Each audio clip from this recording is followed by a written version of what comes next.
আইএলটিএসে ভালো স্কোর হচ্ছে না, তাহলে এই ভিডিওটি আপনার জন্য।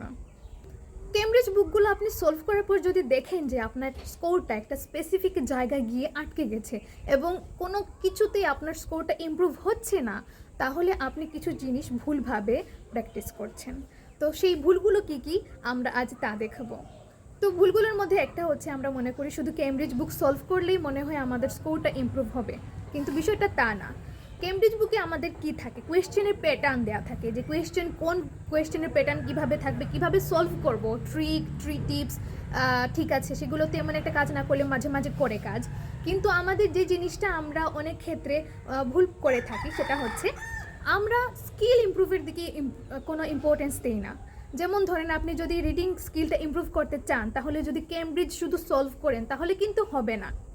আপনার যদি প্ল্যান থাকে কয়েক মাস পরে আপনি আইএলটিএস টেস্টটা দেবেন, তাহলে আপনার এখন থেকে যেই কাজগুলো করতে হবে সেগুলো যদি আপনি করেন, যেগুলো আমি এখন মেনশন করব, তাহলে ইনশাআল্লাহ আপনি একটি অনেক ভালো স্কোর করতে পারবেন আইএলটিএসে। তো প্রথমে আপনি কি করবেন, আপনার আইএলটিএসে মেইন টেস্ট দেবার আগে পর্যন্ত যে কাজগুলো করবেন, প্রথমত হচ্ছে প্রত্যেক দিন অ্যাটলিস্ট একটা আর্টিকেল আপনি পড়বেন। আপনি যখন একটা নতুন আর্টিকেল পড়বেন প্রত্যেক দিন, তাহলে সেটা কি করবে, আপনার রিডিং স্কিলটা ইমপ্রুভ করবে। তারপর হচ্ছে আপনি যে আর্টিকেলটা পড়লেন সেটা আপনি প্রত্যেক দিন লিখবেন। ওভারঅল যে আইডিয়া পেলেন সেটা আপনি নিজের মতো করে লিখবেন, যেটা আপনার রাইটিং স্কিলটা ইমপ্রুভ করবে। তারপর আপনি যে রিডিং রাইটিং এগুলো করলেন যে আর্টিকেল থেকে, সে আর্টিকেলের উপর আপনি স্পিকিংয়ে একটা স্পিচ দেবেন, তাও আপনার ফোনের ক্যামেরা অন করে। কেন আপনি ক্যামেরা অন করে কথা বলবেন? তার কারণ হচ্ছে, আপনি যখন কথা বলবেন তখন আপনার এক্সপ্রেশনগুলো রেকর্ড হচ্ছে, সেগুলো আপনি দেখতে পারবেন। তারপর আপনি যে ভুলগুলো করবেন সেগুলো কিন্তু আপনি বুঝতে পারবেন যে কোথায় ভুল করেছেন।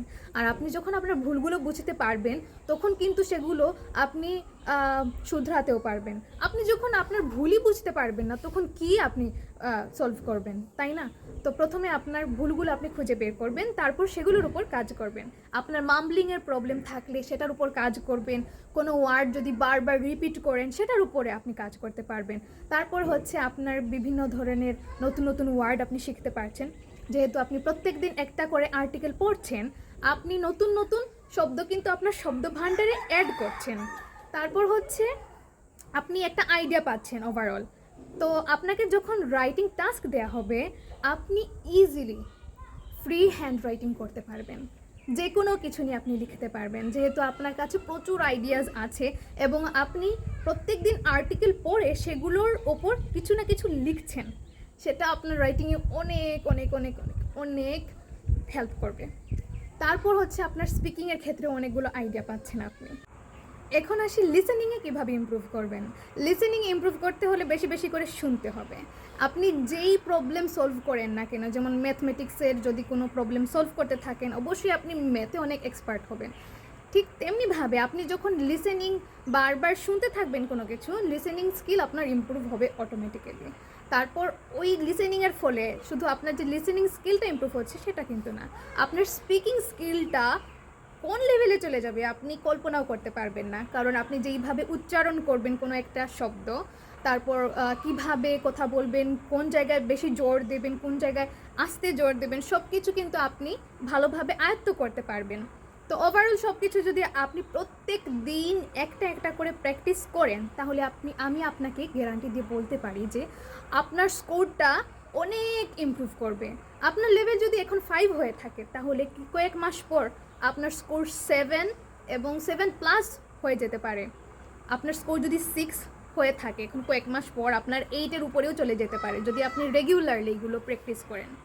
আইএলটিএস কিন্তু কয়েক মাসের জার্নি না, শুধু আপনি পুরো লাইফ টাইম জুড়ে কি করেছেন ইংলিশের জন্য, ইংলিশ স্কিলটা আপনার কোন লেভেলে পৌঁছে গেছে, ওভারঅল সব কিছু কিন্তু ডিপেন্ড করছে এই জায়গাটায়।